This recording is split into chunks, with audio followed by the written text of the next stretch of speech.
Hello world, it's your favorite reviewer ShyndoWay back again with another review for you. Today, I'm reviewing Darkest Hour, a story about the newly appointed Prime Minister of Britain, Winston Churchill, as he has to navigate the early days of World War II. Since you're here, why not go ahead and subscribe to our channel if you haven't already? And if you plan on going to see this movie, go ahead and like this video. Now I gave this a C-. And if you want to know why, let's keep watching. Intro.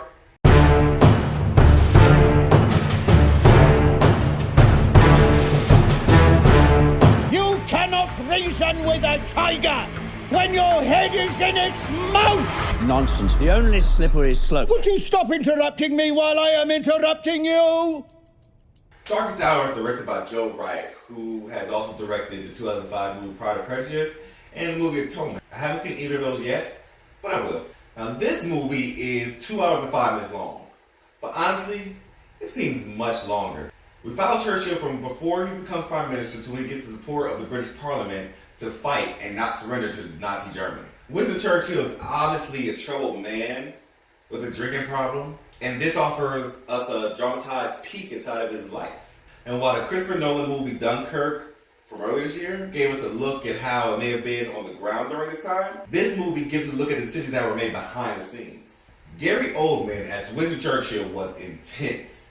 To be in that much makeup and perform as well as he did each day is impressive. He captured Churchill in a believable and well-done performance that deserves an award or two. And Lily James as Elizabeth Lane created a good contrast with Oldman's Churchill. She was beautiful, upbeat, positive, youthful, while Churchill was old, ornery, crass, and bearing the weight of the world on his shoulders during a time that seemed like everybody was fighting against them. Now, other than those two, the cast was kind of forgettable. Now, we did have good performances from Stephen Delane as Halifax, Ben Mendelsohn as King George VI, Ronald Pickup as Neville Chamberlain, and Kristen Scott Thomas as Churchill's wife, Clementine. But the way they were written were to be in the background and not the foreground of Churchill's story, which made them forgettable. A lot of thought and care went into the cinematography though. There were some really nice rising fadeaway shots that created a sense of hopelessness. But my favorite were the shots of isolation that conveyed just how alone Churchill was and probably felt at this time.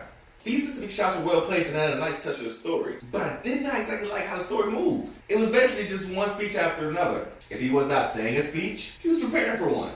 And that cycle of speeches and preparation bore on me halfway through the movie. But I did learn a lot about Winston Churchill, like the fact that he was very eloquent and he could put words together and motivate almost like no other. So even though I grew tired of him smoking cigars, preparing a speech, making a speech, and repeat, the speeches themselves were nice to hear. And to know that they were made during one of the greatest wars of our time is simply amazing. But my favorite scene in the whole movie I found out didn't even happen in real life. That scene invoked the most emotion out of the audience and of myself. It created a nice oneness between Churchill's uphill battle and the people. Overall, Darkest Hour is a great expose for Gary Oldman to show how great of a range he really has.